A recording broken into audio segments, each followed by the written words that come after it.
Buona giornata, ben ritornati con noi, siamo naturalmente in vostra compagnia in diretta e con noi in studio c'è Leonardo Renesto che è il coordinatore di Piccole Città Storiche del Veneto, nonché assessore alle attività produttive del comune di Este in provincia di Padova. Ben arrivato qui con noi. Grazie. E allora parliamo di queste piccole realtà molto interessanti, a volte non a tutti note, non scoperte, non conosciute, anche in certi casi per carità disdegnate a vantaggio di altri centri ben più importanti e rinomati, che però nella nostra regione, come direi in tutta Italia, celano dei tesori straordinari, di straordinaria bellezza, che possono anche riservare delle piacevoli sorprese perché magari sono tranquille, si possono girare, ci sono delle opportunità anche per conoscere meglio il territorio vicino a noi, quindi senza andare chissà dove, e l'opportunità di avere qualche giorno libero e giornate magari anche di bel tempo può veramente dare delle belle sorprese. Si tratta di conoscerle, approfondire determinati aspetti e soprattutto sapere dove andare a trovarle.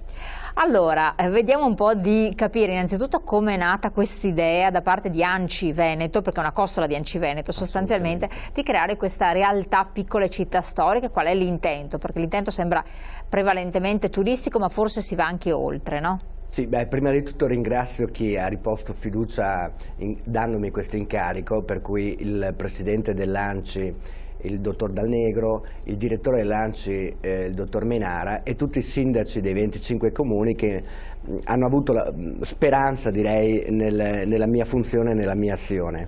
È stata un'idea secondo me assolutamente importante quella di creare questa associazione, questo circuito delle piccole città storiche, perché oltre alle città famose, Venezia, Verona, così blasonate, ormai l'attenzione del turista è rivolto anche verso piccoli centri, piccoli gioielli, piccole gemme, dove è più facile ritrovare prodotti di qualità o delle cose che sono escluse dai circuiti normali.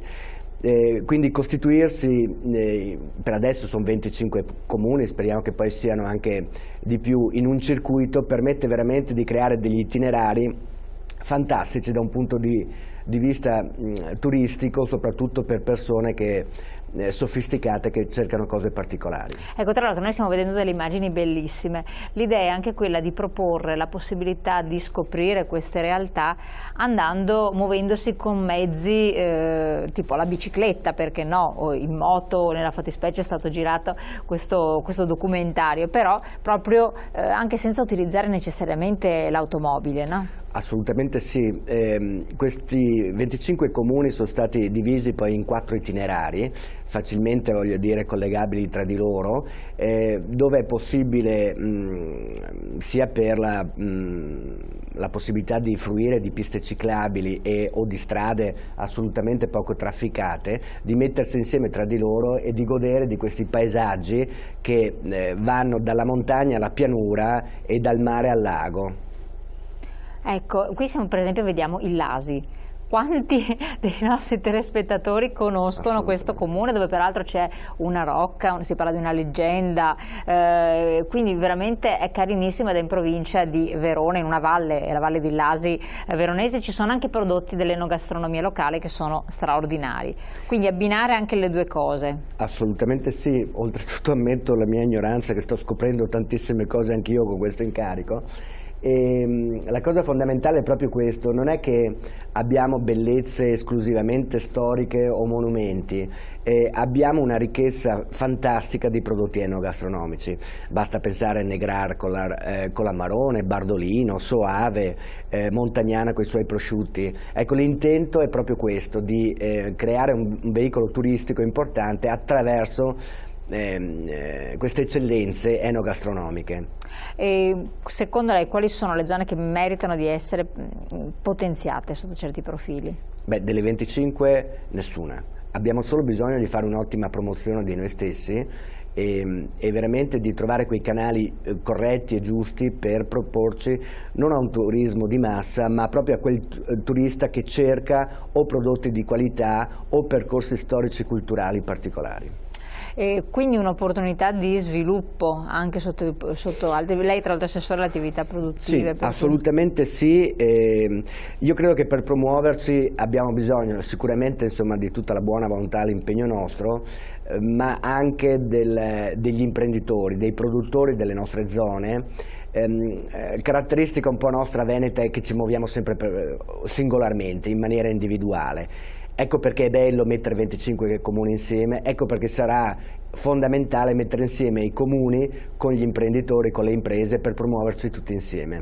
Ma c'è la volontà, la possibilità, perché poi in un momento di grandi cambiamenti, anche di crisi profonda, in questo periodo veramente siamo in un buco nero, creare delle sinergie, è possibile farlo tra istituzioni, per quanto i comuni siano le istituzioni che tutto sommato migliori sotto certi profili, almeno nelle nostre realtà, non voglio parlare per tutto il paese perché poi andiamo a toccare anche delle situazioni difficili, però soprattutto i comuni più piccoli operano virtuosamente perché sono a stretto contatto col cittadino, no? Per cui è una risposta immediata, il sindaco costantemente spende la propria faccia, gira per le vie del paese, per cui hai contatto diretto, se sbaglia adesso più che mai c'è l'impietoso sguardo di chi vive la realtà, ma c'è possibilità di operare in sinergia tra comuni, e quindi questo è un aspetto, e poi con l'attività produttiva e l'imprenditoria. Ma più che auspicabile ormai è diventata una necessità, cioè tutti stiamo prendendo consapevolezza che ormai da soli non riusciamo a far nulla. Per il momento di crisi e perché i tempi sono diversi, perché ormai ci sono strumenti come internet che non ti permette più di restare isolato, hai bisogno di costruire un net, di metterti in un circuito. E c'è la necessità ormai anche da parte degli imprenditori di unirsi, di non procedere per la propria solita strada, ma di costruire delle soluzioni insieme, perché poi insomma le soluzioni migliori nascono sempre da un approfondimento più collettivo. E questo punto di vista tanti, anche molti sindaci che abbiamo contattato, tra l'altro che siamo in un periodo, o candidati sindaci in periodo elettorale, puntano appunto su possibilità di sviluppo legate al turismo. Molti ravvedono anche in comuni inaspettati, che uno non si immaginerebbe che possano avere dei risvolti, puntano su questo come una strategia vincente, quindi valorizzare quello che è l'aspetto culturale, potenziarlo, eccetera. Da questo punto di vista, secondo lei ci sono margini anche economici? Perché il turismo vuol dire anche preservare il proprio territorio e presentarlo al meglio. Io credo e spero proprio di sì, anche perché questi paesi, il nostro territorio, ha perso la forza, la valenza del manifatturiero. Abbiamo ormai assolutamente industrie in grandissima difficoltà. Quindi magari il turismo che prima lo lasciavamo ai grossi centri turistici o al mare o alla montagna o al lago, adesso per noi diventano assolutamente canali importanti e deve rappresentare redditività per questi comuni, ma ci sono assolutamente i margini perché questo diventi possibile. Ecco, diventi possibile senza andare a toccare quella che è la tassazione locale, oppure... no, glielo chiedo visto che lei è anche assessore, per cui sa bene. Il comune, ecco, l'esempio è Este, perché poi Este rientra, no, tra quelle piccole città storiche, città murata, con una sua storia, anche una popolazione importante. Ma a che imposte si riferisce? Vabbè. Sono talmente tante di questi tempi di cui si parla. Per quanto riguarda l'imposta sul turismo, credo che ormai sia un po' necessaria l'imposta sul turismo, ma non lasciata alle singole città che decidano. Credo che tutto il Veneto, una proposta forte che facciamo è che il Veneto sia regione turistica, non che esista la città turistica. Fondamentale è che le risorse lasciate dal turismo devono essere reinvestite per le imprese dedite al turismo. E ce ne sono organizzate per affrontare un nuovo turismo? Ma girando bed and breakfast, agriturismi, cantine sociali, produttori particolari, vedo che ormai si stanno assolutamente organizzando per accogliere questo turismo, ma c'è anche un entusiasmo, c'è anche un'apertura verso queste situazioni. Non è più la piccola aziendina chiusa come una volta che vendeva a qualche grossista i propri prodotti, adesso è molto attenta ad avere più una vendita nella propria azienda, insomma. Che questo è importantissimo, tra l'altro. Assolutamente sì, anche perché preserva la qualità e ci porta verso la qualità, perché credo che la qualità sia assolutamente l'unica possibilità per noi di distinguerci, perché non possiamo più permetterci una produzione base, superficiale, senza puntare alla qualità. Quello che ci salverà sarà proprio la qualità di questi piccoli comuni, di queste piccole produzioni. È interessato quindi chi abita il territorio del Veneto a queste realtà, o più lo straniero può essere un'occasione per fargli vedere qualcosa di diverso, per dare nuovi stimoli allo stato attuale?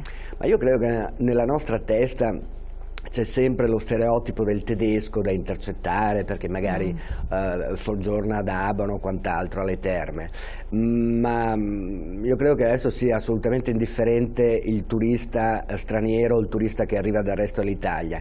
Sicuramente noi possiamo intercettare quel turismo da weekend lungo, che si vuole proprio regalare una conoscenza, una scoperta nuova, a cui magari non immaginava e non pensava prima. Ormai il turista non va più a Este, a Bardolino, in qualche altro posto, e va lì per vedere che cosa troverà. È un turista assolutamente perfettamente informato, perché si informa prima attraverso internet, attraverso riviste specializzate, attraverso le televisioni, e va in quel posto perché vuole trovare quel prodotto di qualità enogastronomico, o quel dipinto, o quella chiesa. Quindi un turista responsabile, consapevole, che però forse vuole anche non spendere troppo a volte. Ma credo che noi possiamo assolutamente soddisfare anche questo tipo di esigenza. Ti dico perché visti i tempi che corrono, magari c'è anche ormai questa... le spese più grosse tendenzialmente sono riservate al dormire o al mangiare. Quello che possiamo offrire nelle nostre città sono soluzioni a tutti i livelli e a tutte le tasche.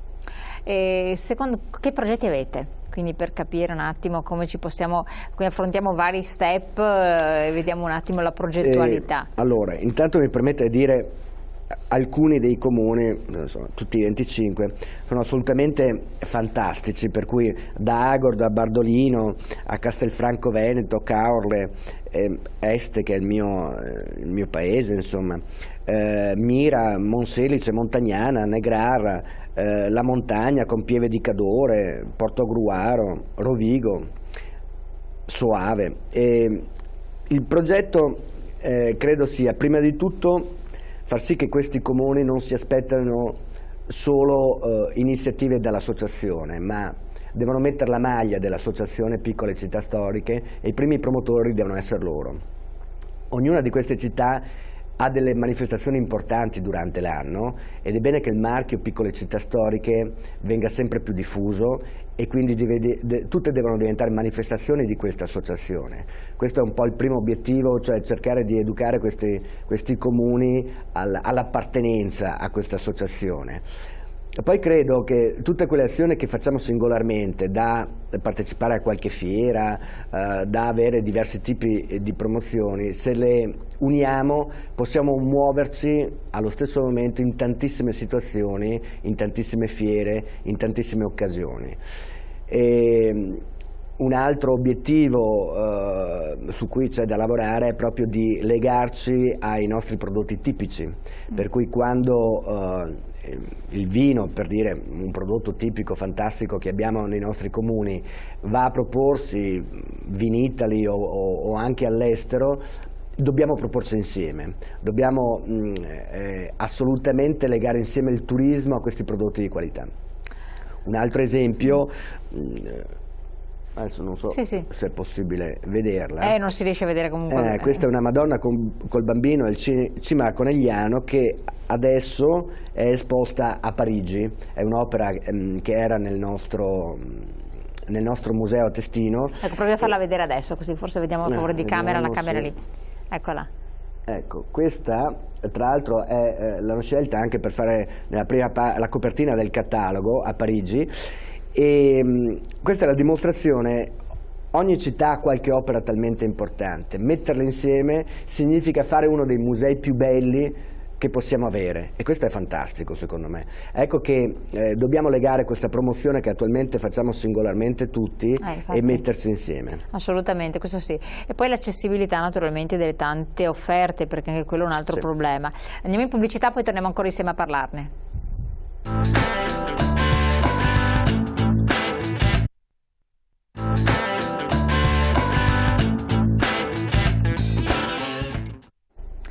Allora, torniamo a noi, un po' si chiacchierava così fuori onda, la valorizzazione di tutto quello che c'è, perché poi magari ci può essere una cappella bellissima, un angolo, uno scorcio, al di là di centri che magari sono già delle chicche in sé per sé, e ce ne sono, ci sono delle realtà bellissime che però potrebbero essere sfruttate, valorizzate nel modo più consono, che però noi non siamo in grado obiettivamente di farlo.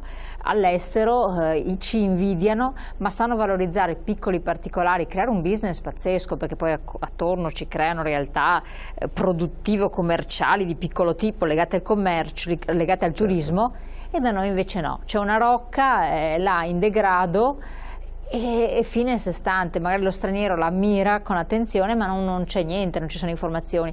Perché non si riesce a creare un qualche cosa in più, o perlomeno anche diffondere queste informazioni, no? Ma io credo perché in tanti anni in Italia abbiamo considerato il turismo qualcosa di più. Abbiamo talmente tante bellezze che insomma si è portato a sottovalutare o definire secondarie delle cose che se avessero altri paesi ci invidierebbero. Adesso bisogna fare una promozione seria di queste cose. Non ci sono grandissime risorse per fare una promozione importante, però vorrei tanto che imparassimo dagli amici anche francesi. Insomma, prima scorrendo la nostra pubblicazione, ho visto l'elenco di ville, castelli e borghi che abbiamo in questi 25 comuni, non in tutto il Veneto, perché poi chissà quanti sono. Credo che rispetto alla decina di castelli della Loira sia una moltitudine quello che abbiamo noi. Certo che quando si parla di castelli della Loira in Francia è una meta fantastica, no? Per andare a passare delle vacanze. Dobbiamo imparare a promuoverci, dobbiamo trovare le risorse per farlo e dobbiamo essere, direi, astuti, trovare i sistemi giusti per farlo, ma qui ci possono aiutare anche le imprese. Le imprese quando si propongono devono proporre anche il turismo e viceversa dobbiamo fare anche noi. Credo che questo sia il veicolo più importante per fare una buona promozione del nostro territorio. Le imprese quindi dell'ambito turistico oppure in generale? No, in generale. Quando un'impresa nostra va anche all'estero a partecipare a qualche fiera o quando ha un rapporto di lavoro all'estero, io credo che sia indispensabile che faccia promozione anche del nostro territorio. Ugualmente quando noi facciamo promozione turistica dobbiamo anche fare promozione delle attività che abbiamo. Questo ci quindi permette, far sinergia a sto assolutamente, punto. ci permette di risparmiare moltissimo e di interessare in poco tempo dei bacini importanti. Quindi un passo avanti, insomma, rispetto a come siamo impostati, il tipo di mentalità che c'è, anche di condivisione, insomma, di esperienze, di valori. Sì, pensiamo ad esempio ai consorzi che abbiamo, del vino, del prosciutto. Ecco, muoviamoci insieme, turismo e prodotti, e facciamo delle cose importanti, secondo me possiamo fare, anche con risorse non fantastiche, anche perché di questi tempi non abbiamo assolutamente risorse fantastiche per promuoverci. Ecco, adesso proprio glielo chiedo perché anche sulle tante segnalazioni, ma anche esperienze poi tra l'altro dirette, mutuate direttamente, quando una persona si muove, la famiglia si muove per andare a visitare musei, strutture, eccetera, in certi paesi, in certe realtà anche le chiese e così via, deve sempre pagare, e sono cifre che alla fine diventano importanti, comunque pregiudicano a volte l'interesse stesso verso un certo tipo di spostamento, perché una famiglia deve fare i propri conti tutto sommato. Creare dei circuiti con delle card che diano l'accesso, con degli orari che siano sicuri e certi a questo tipo di realtà, comuni appunto, città storiche che sono comunque alternative, non è pensabile, ipotizzabile, proprio per agevolare le famiglie, per agevolare dei percorsi di conoscenza, alla luce poi delle iniziative recenti, quando c'è stata la settimana della cultura, c'è stato un afflusso importante di persone. Le giornate del FAI hanno visto il disastro lo stesso. Ma intanto le piccole città storiche non hanno costi proibitivi per quanto riguarda la visita a musei o a monumenti storici, anzi è uno dei vantaggi che abbiamo. Sicuramente però dobbiamo migliorare i servizi, perché se puntiamo per necessità ad avere un turismo qualificato dobbiamo anche essere preparati a riceverlo e veramente rendere molto più easy la loro vacanza. Questo è un altro aspetto importante, quindi trovare... Sì, ci stiamo lavorando con i nostri piccoli mezzi, però insomma vedo molto interesse su questo attorno, soprattutto, ripeto, da chi vende dei prodotti particolari o delle cose, o anche un artigianato assolutamente interessante per un certo tipo di turismo. Penso alla ceramica, ad esempio, infatti, che abbiamo delle produzioni fantastiche. Che tra l'altro, se stiamo parlando della ceramica di Bassano, è in crisi, come per esempio, come anche altri settori produttivi di nicchia o di artigianato, magari trovano degli sbocchi particolari all'estero, eccetera, altrimenti nel nostro territorio hanno delle difficoltà. Poi posso garantire che visitare un laboratorio di ceramica, visitare una cantina è un'esperienza, assolutamente, c'è da apprendere, da conoscere. E non dico che sia al pari di visitare un museo, ma è un apprendimento assolutamente importante, soprattutto per le nuove generazioni. Questo anche, quindi dare la possibilità magari alle scuole di visitare queste realtà. Assolutamente. Questo potrebbe essere anche molto istruttivo. Per quanto riguarda le opportunità di crescita del territorio, non dico in crescita, non in termini di insediamenti, perché già ce n'è abbastanza, ma di crescita, che tipo di suggerimenti date? Beh, prima di tutto si parlava di qualità e la qualità deve essere l'elemento portante per avviare dei processi sul turismo. Senza la qualità, senza un turismo sostenibile, senza quindi un rispetto anche all'ambiente, una preservazione di un buon ambiente, non si va da nessuna parte. Noi abbiamo la fortuna di avere nel nostro territorio delle oasi, dei punti assolutamente meravigliosi per quanto riguarda anche gli aspetti naturali. Pensiamo ai vari parchi che abbiamo, insomma, la pianura. Offriamo anche, la nostra offerta è assolutamente anche un'offerta orientata all'ambiente e al naturale. Quindi accessibile in generale? Sì, accessibile, ma voglio dire anche bello, godibile da vedere, da approfittare, insomma, ci si sente in pace, in armonia, insomma, in alcuni posti. Ecco, basta urbanizzazioni che vanno proprio a ledere le prospettive di un turismo particolare al quale aspiriamo.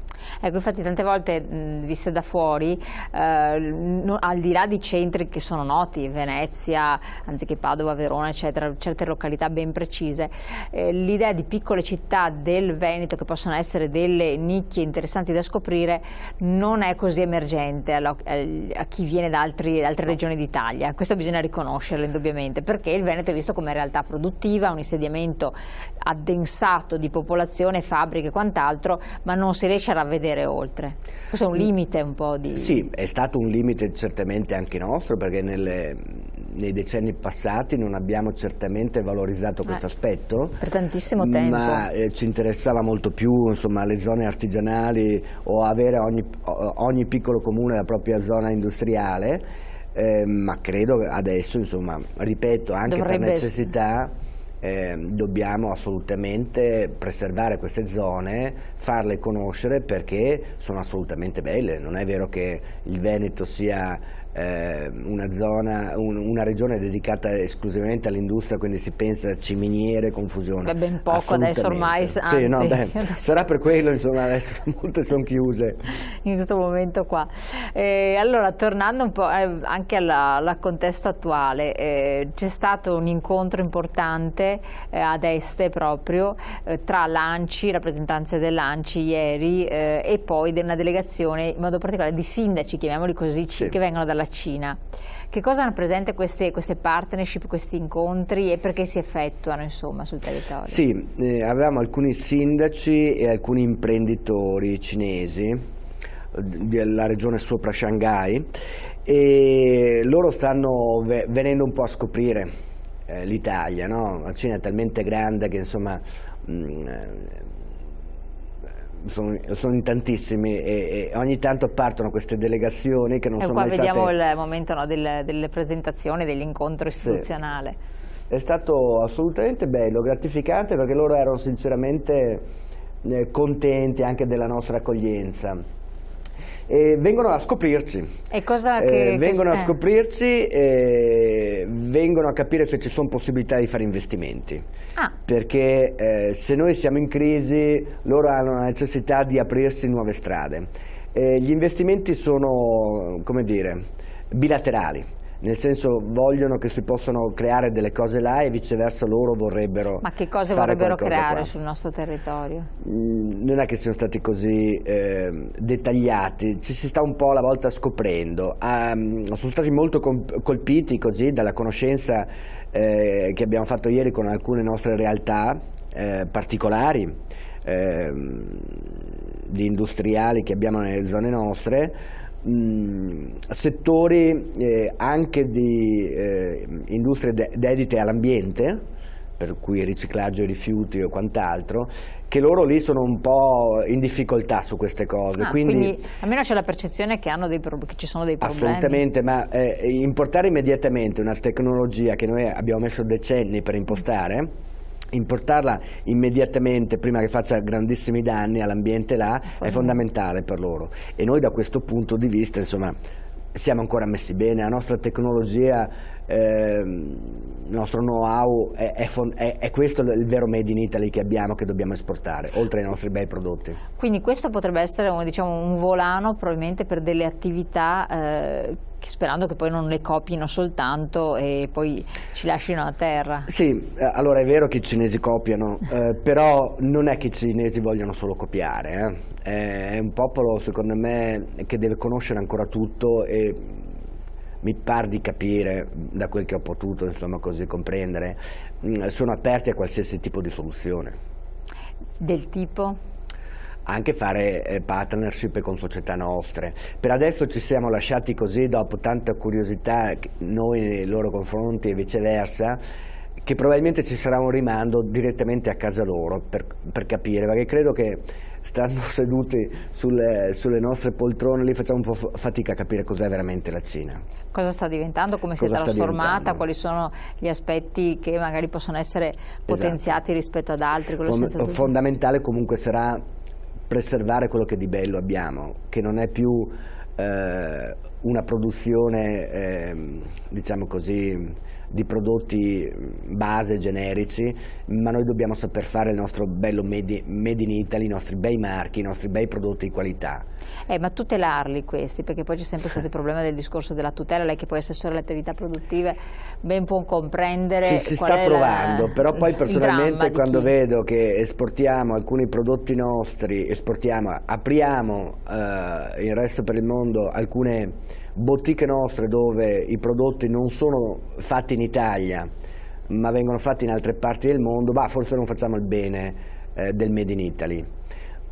Credo che anche i problemi del lavoro in Italia potremo in parte risolverli quando andiamo a fare il vero Made in Italy nostro, certamente costoso, ma che può essere esportato. In Cina nascono ricchi ogni giorno. Ecco, perché ci sono realtà in India, in Cina, in Russia, Brasile, Messico. Esatto, anche in Sud America tra l'altro, perché il Brasile prescinde da come potrà andare in futuro, però intanto adesso è una realtà emergente, quindi stiamo a confronto gli Emirati Arabi anziché il Qatar, insomma sono paesi che stanno bene e che vogliono prodotti di altissima gamma, quindi può essere una strategia. Si tratta però di trovare un veicolo che possa essere certo e non creare problemi per non possiamo vendere dei prodotti ai cinesi fatti in Cina, questo è il Pacifico. Infatti questo è il discorso. Dobbiamo ritornare a fare un prodotto sempre innovativo e sempre di grandissima qualità, quindi anche il discorso Made in Italy va rivisto sempre con l'innovazione, ma dobbiamo fare un prodotto magari costoso, ma che ancora il mondo continua a invidiarsi. Abbiamo il Made in Italy probabilmente che adesso ci può ancora salvare, non possiamo più dedicarci a una produzione dove in altre parti del mondo riescono a farla a costi assolutamente inferiori. Assolutamente, la battuta dopo finirà che gli italiani prenderanno il prodotto cinese perché quello potranno permettersi e i cinesi quello italiano, perché se le cose non cambiano a questo siamo ridotti. Sì, penso proprio di sì. Tristemente. Allora andiamo in pubblicità, poi torniamo insieme.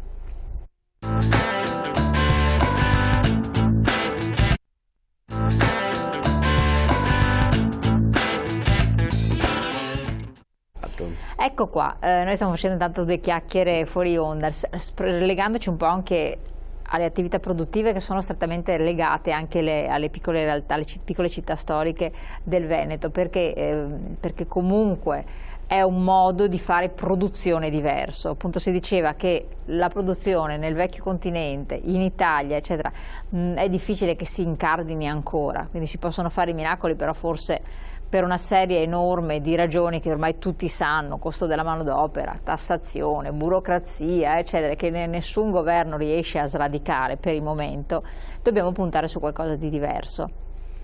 Può essere il turismo una via d'uscita oppure no? Perché per alcuni paesi del terzo mondo il turismo è stato o è tuttora una realtà importantissima, ma ci hanno investito da subito, sempre in modo veramente determinante, trattando il turista come un'entità da tutelare e preservare a 360 gradi. Per noi non è stato così, quindi manca anche una forma mentis, manca proprio un trattamento che non viene riservato a chi viene da fuori o al connazionale che diventa per quelle giornate, per quell'ora, per quel momento il turista. Sì, però voglio dire, le nostre opere, le nostre cose belle che abbiamo ci sono ancora, fortunatamente non sono né cadute né scappate. Non le abbiamo ancora vendute. Esatto, ci eravamo abituati troppo bene. Adesso fortunatamente abbiamo un patrimonio impressionante, abbiamo tanto patrimonio da scoprire ancora, che fino adesso lo consideravamo non esportabile, e dobbiamo migliorare certamente nei servizi. Io credo che il turismo da solo non possa diventare la soluzione per l'Italia, però assolutamente a margine di miglioramento può migliorare la nostra situazione economica. Però mi ripeto ancora, quando noi parliamo di turismo lo possiamo collegare a tante attività enogastronomiche, artigianali, che veramente attraverso una miglior qualità di turismo possono ritornare a vedere migliorare i loro profitti. Questo sarebbe anche un aspetto molto importante, sì, tra l'altro. Parlando anche con la delegazione cinese, ma anche con altri amici che spesso si recano in Cina, i cinesi amano il prodotto italiano, ma il vero prodotto italiano, quello che ha veramente un valore aggiunto, perché lo sanno riconoscere se è una copia, e sono ancora innamorati delle nostre cose. Questo dobbiamo cominciare veramente a proporle sempre con un valore aggiunto, con la capacità di unire la nostra storia fantastica con delle innovazioni, dei pensieri nuovi. Da quel punto di vista ci vuole l'entusiasmo, cioè, questo è un dato obiettivo, sia chi riveste un ruolo istituzionale dovrebbe trasmetterlo, ma con grande onestà di intenti, e poi deve essere anche recepito e mutuato da chi opera nei vari settori. In questo momento invece di entusiasmo, di prospettive, di fiducia ce ne sono ben pochi, se non si vedono risultati, insomma. Sì, a volte credo che il danno peggiore di questo momento di crisi economica è proprio ormai lo stato psicologico negativo che abbiamo. Però insomma ogni tanto vengo rinfrancato da alcuni imprenditori che mi coinvolgono nelle loro attività, che mi chiamano un po' a tutte le ore perché hanno idee, hanno cose da fare. Dobbiamo rimboccarci le maniche. Secondo me non possiamo star qua a aspettare che tornino gli anni precedenti. Sembra che dietro l'angolo ci sia la ripresa di prima, no? I tempi cambiano, sono cambiati, quello stato di benessere che avevamo prima non ci sarà più, bisogna ricrearcene uno nuovo, con l'impegno, col lavoro, con le idee nuove e soprattutto insieme, cosa che negli anni precedenti nei periodi precedenti magari ci vedeva riuscire a ottenere grandi risultati anche singolarmente, ora non è più possibile, dobbiamo costruire reti, associazioni, circuiti con cui insieme lavorare. E di conseguenza questo è un esempio di una rete, in qualche modo, di un'organizzazione e così via. Voi vi siete anche riuniti tra i diversi comuni, che cosa ne è emerso? La cosa che mi è piaciuto di più, perché il luogo comune quando si parla di politica, no, sembra sempre che questi amministratori recitano un ruolo ma non siano poi realmente coinvolti nelle cose. Invece ho trovato un entusiasmo fantastico in alcuni sindaci, veramente belli, disponibili, sindaci anche forse di nuova generazione, non lo so, però con una gran voglia di fare. La cosa bellissima è che siamo chiamati a fare delle cose importanti con pochissime risorse, però questo speriamo che aguzzi l'ingegno. Le idee più belle vengono fuori proprio in questi momenti, insomma. E quindi dobbiamo dare il meglio di noi stessi, perché con poche risorse dobbiamo trovare idee fantastiche. Ecco, qua stiamo vedendo tra l'altro delle immagini altrettanto belle di realtà, per esempio Occhiobello, abbiamo visto Agordo, insomma tanti comuni, Piove di Sacco, che celano delle realtà straordinarie.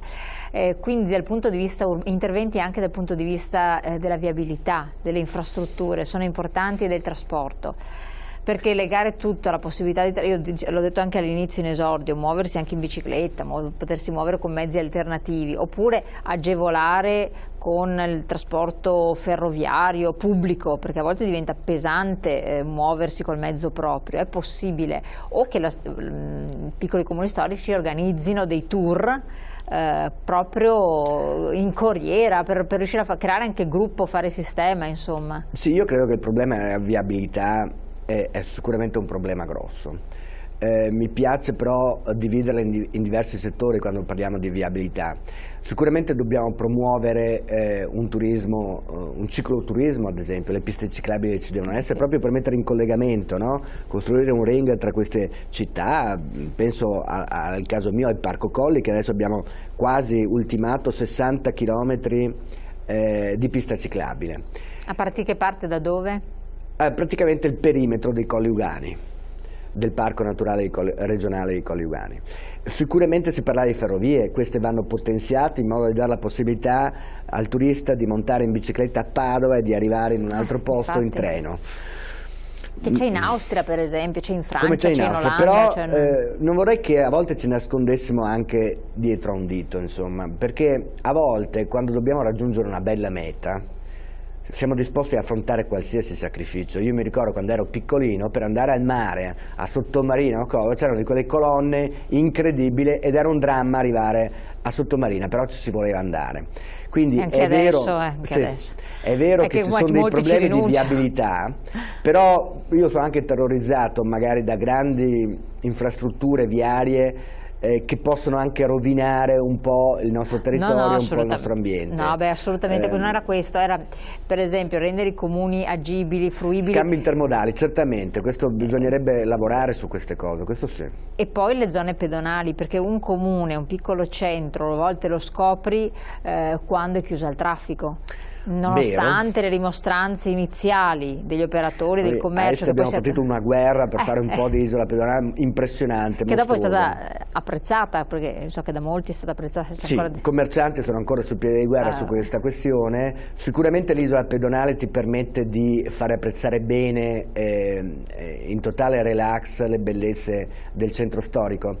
Le isole pedonali vanno pensate e fatte quando ce n'è la necessità, io dico sempre in forma un po' flessibile, nel senso quando abbiamo i turisti, quando c'è un afflusso di gente, va bene che le strade siano chiuse al traffico. Quindi doveroso, per abituare anche chi vive il territorio ad affrontarlo diversamente potrebbe essere anche questo utile. Cioè, al di là di tutto, io penso i fine settimana quelle città che hanno un vasto ambito di pedonalizzazione sono più appetibili di altre dove invece attraversi delle zone che sono comunque trafficate, dove c'è smog e quant'altro, cioè indubbiamente, faccio l'esempio di Abano Terme e Montegrotto, non è una località termale rilassante come città, perché c'è inquinamento, perché c'è smog, lo dicono tutti i turisti, c'è poco verde, per cui ragazzi è meglio andare veramente in Alto Adige oppure a volte in una località della Croazia dove almeno lì ti purifichi, anche se non hai i benefici delle terme, ma se i comuni non provvedono a rendere una località, ho fatto l'esempio delle Terme perché sono le più eclatanti, ormai molti riscontrano, senza alberi, insomma a questo punto diventa assurdo, con le macchine che ti passano davanti all'albergo e c'è smog, ormai lo riconoscono, si devono chiedere agli albergatori perché incomincia a diminuire, c'è un flusso minore di persone, prezzi altissimi, servizi neanche sì, e ti trovi che pochi passi ti fanno delle offerte di wellness in realtà rilassantissime, perché bisogna distaccare con la realtà, per cui attenzione anche a questo che può essere... Assolutamente sì, io credo che bisogna trovare il giusto mix tra far sì che gli operatori dei centri storici o la gente che ci vive sia, voglio dire, anche sacrificata una messa in croce. D'altro canto però bisogna far sì che questi centri possano essere visti in totale relax. Sono un po' contrario all'idea del salotto, di creare questi centri storici come salotti fine a se stessi, morti lì. Non è sufficiente che non ci siano le macchine, è sufficiente, ma bisogna unire a questo il fatto di una buona promozione, una buona offerta, dei buoni servizi.